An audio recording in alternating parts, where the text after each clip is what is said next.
Walk me through the difference between anxiety and stress, and why is it important to know the difference?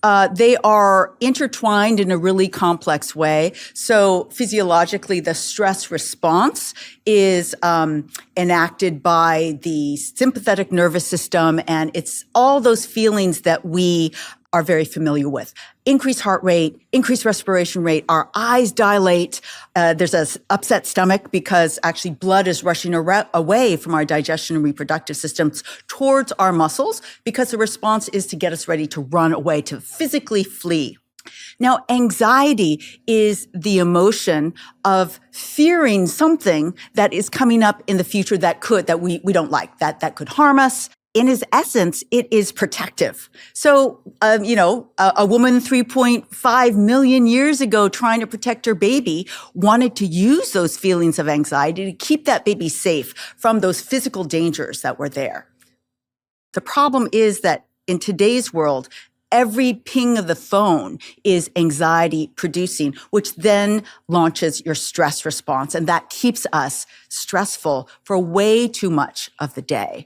So the key, I think, is learning how to turn the volume down on those anxiety cues that then launch stress, and learning what they are for yourself, but also using the tools of science to turn that volume down. It's a simple first step that everybody can take. How do we do that? So, the first thing that you can do is first realize, you said, how do we know we're stressed? Self-reflect for a moment. Am I telling everybody I'm stressed all the time? Do I not sleep well because of stress?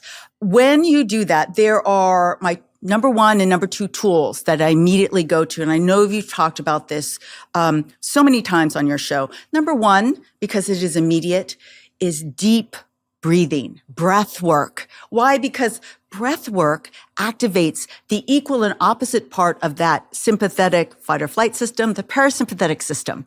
I told you all the things that stress activates: heart rate raise, respiration raise, your blood rushing. I can't control where my blood rushes, and I can't really control my heart rate, but I can control exactly how deep and profound and frequent my breathing is. So that's why just deep breathing, just 2 or 3 times can, try it out. It can really calm you down. And if you practice it, it gets even more powerful. That's my tool, go-to number one. And it's number one because if I'm getting anxious about this interview, I could actually do this in the background. You don't even know. And I can calm myself down even in the heat of this is not a stressful conversation at all, but I'm pretending that, it could be. Yes. Number two is moving your body. And so 10 minutes of walking outside or anywhere, up and down the stairs, down the hallway, has been shown to decrease your anxiety and stress levels. It's one of the fastest way that you can use physical activity to address your stress and anxiety levels. Those are my number one and number two go-tos. Anybody can use. You don't even have to change your clothes. That first one, I'm so glad you brought that up. And it's a practice I do still till this day. If I'm going on stage or if I'm doing something that's anxiety inducing. Yeah. And I think people are always like, Jay, wait a minute, you experience anxiety? I'm like, of course I do.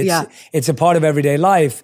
And if I'm about to do something that feels that way, I can notice the same thing. But now that I've noticed that cue, which is like you said, it's easy for me to think, okay, well, I know I need to breathe in for a 4 and breathe out for more than 4, which is a pattern I like. Yes. Are there any patterns that you suggest, or is it just deep breathing? The easiest is just deep, for 3 or 4 counts in, 3 or 4 counts out. But I like box breathing, which I know you know about.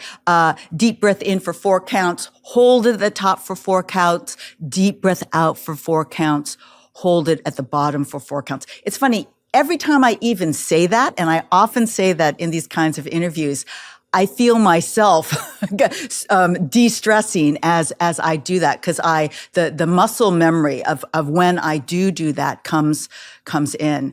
But yes, it is such a powerful technique that everybody can use. And how do we spot our cues more closely? Because so for a long time I used to say I don't get stressed. And then I started to realize when I was actually still that all my stress was stored in my body.